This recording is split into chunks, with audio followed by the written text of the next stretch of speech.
A quiet Kiev suburb turned into an inferno. The sounds of screaming can be heard. Minutes after, a helicopter crashed outside an apartment building just steps away from a kindergarten.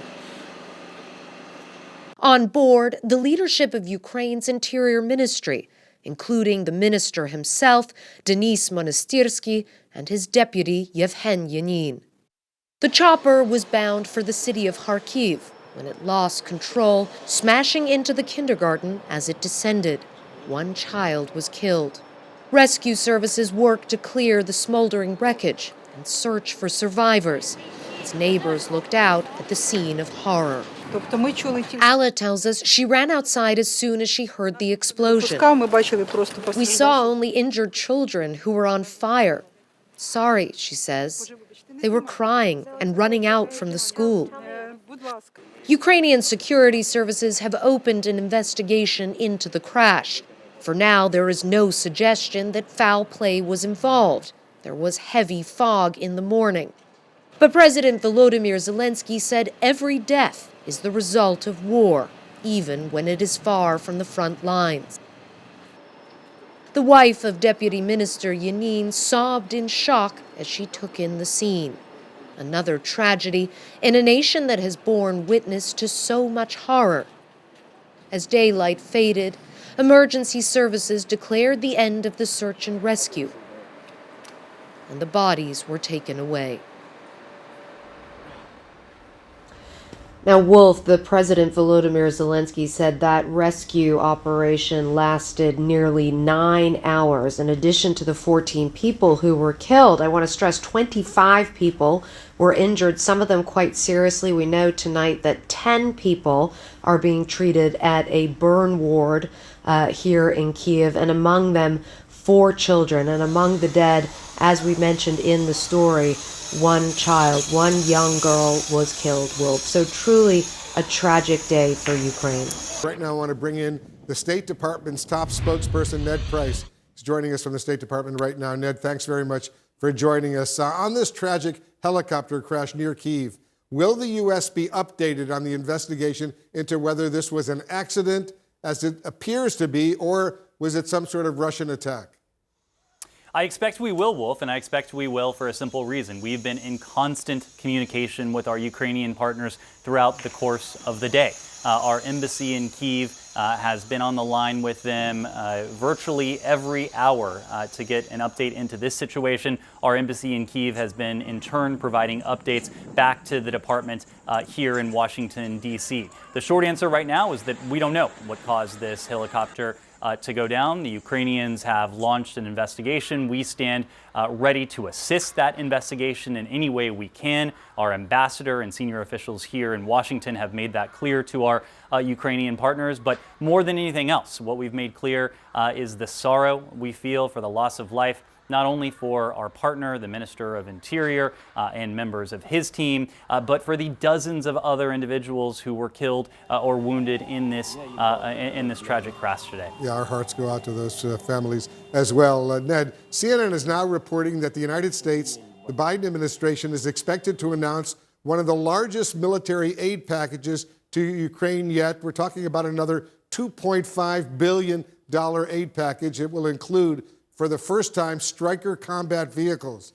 But while a handful of Western allies want to provide battle tanks, the U.S. is not expected to provide them, at least not now. Tell us why. Why not?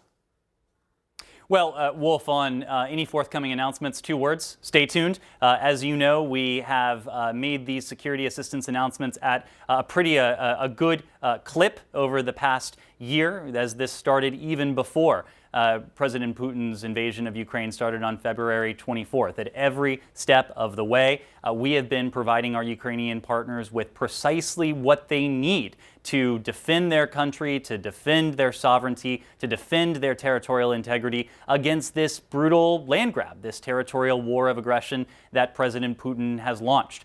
You used the word reluctance before. I think when you look at everything the United States has provided to our Ukrainian partners over the past year, even longer, I don't see reluctance, Wolf. I see determination. I see determination to see to it that our Ukrainian partners have precisely what they need. You can measure that in any number of metrics. More than $24 billion of security assistance since February 24th, nearly $25 billion since the start of this administration. And at every step of the way, as Russia's plans have evolved and as they have failed each time, we too have changed the arc of what we have provided to Ukraine. When it was about the Battle of Kyiv in the earliest hours and days of President Putin's war, we provided Stingers and Javelins, other air defense systems, other armored tank vehicles, armored vehicles, precisely what the Ukrainians needed for that moment.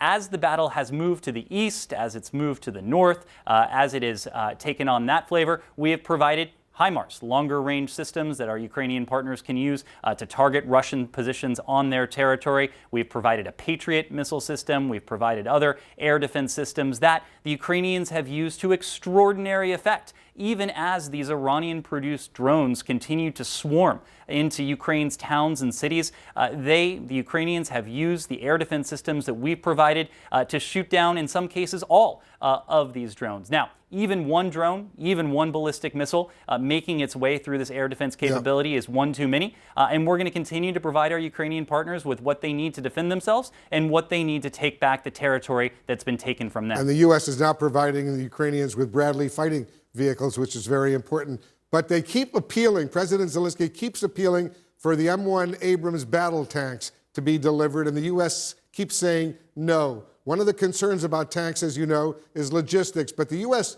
did change its stance on the Patriot missile air defense system, which also requires extensive training and maintenance. Are tanks off the table entirely or just off the table for now?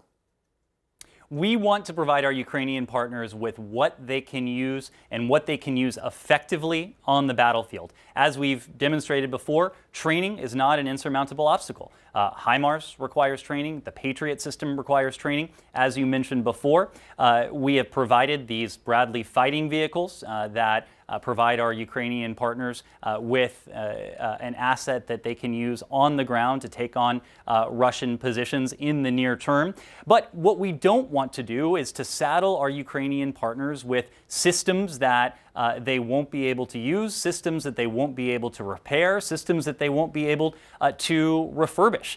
Every armored vehicle that you've heard about has its own characteristics. The M1 Abrams is different from what other countries have in their possession. It's different from the Bradley fighting vehicle that we have in our possession. We are focused on providing our Ukrainian partners with what they can put to use, if not immediately, in the very near term, and what they can continue to use for the foreseeable future to see to it that the assistance we're providing has the utmost effect on the battlefield.